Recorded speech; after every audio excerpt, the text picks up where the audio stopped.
di jeexalee nag assises yi ñu doon def ci wàllu ëttu àttekaay yi nee nañu rapport ba génn na conclusion bi ñu ngi koy jox président de la république pour mu xool point yan ca déggoo ñu jéem koo dugal ci loi yi ak ci ëttu àttekaay yi waaye aka bare ay catastrophe waaw loolu moom ñu ngi ciy alerte président de la république xëy na moom yéene bu rafet moo ko ci dugal ñu ne nañu réformer justice bi nañu moderniser justice bi ndax li fi jaar te yàqu dafa bare waaye ci biir loolu ñi doon tënk rapport yi dugal nañ ci lu ci bokkul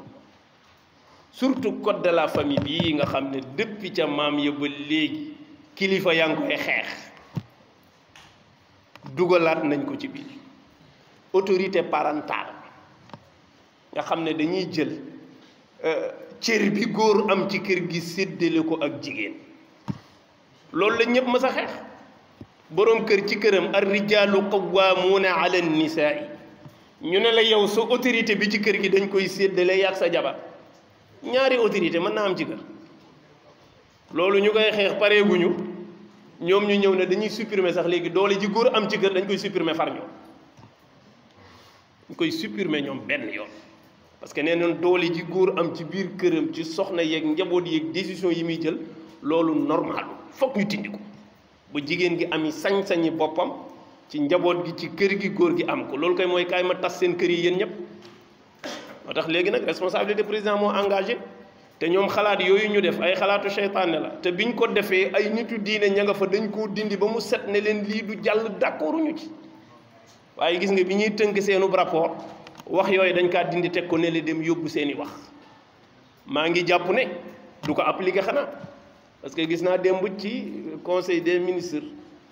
communiqué bi mujjee génn wane na ne réforme yi liñ ci d'accord danañ fexe xool ba xam dëppoo na ak sunu diine ak sunu aada ak sunu culture rek yu mel noonu moo gën de waaye ñii ma gis fii ñu taxaw rapport bii ñu présenté baaxul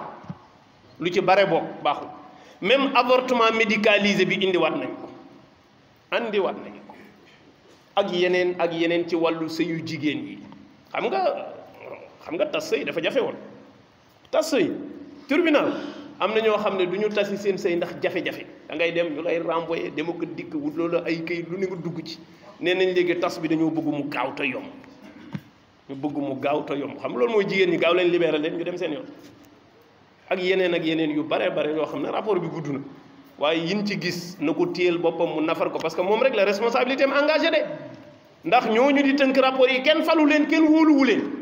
ñooñu bu ñu taxawoon di laaj baat kenn du leen fal président moom la gaa ñi wóolu fal ko ak premier ministre nañu auditer rapport boobu ñu leen jox lan ca dugal ci ay musiba ki safaan ñu dindi ko parce que ñoom ñooy def compte rendu bi ëllëg ñen ko dénk bu ñu doyoon ñooñu la ñuy fal waaye bu ñu doyloo seen liggéey boobu mukk waaw ñu xool seen diggante ak yàlla moo tax yooyu xalaat dafay am solo ñi niy fal di bàyyi xel yàlla te moytu lobby yi nga xam ni daraay diine nekkul ci ñoom la ngoog tubaab yi lu ñu def lu tubaab yi na baax na ñu ne acca luñ na bon na ñu ne bon na buñ ne rey doom ñu ne acca baax na parce que avortement médicalisé du dara mooy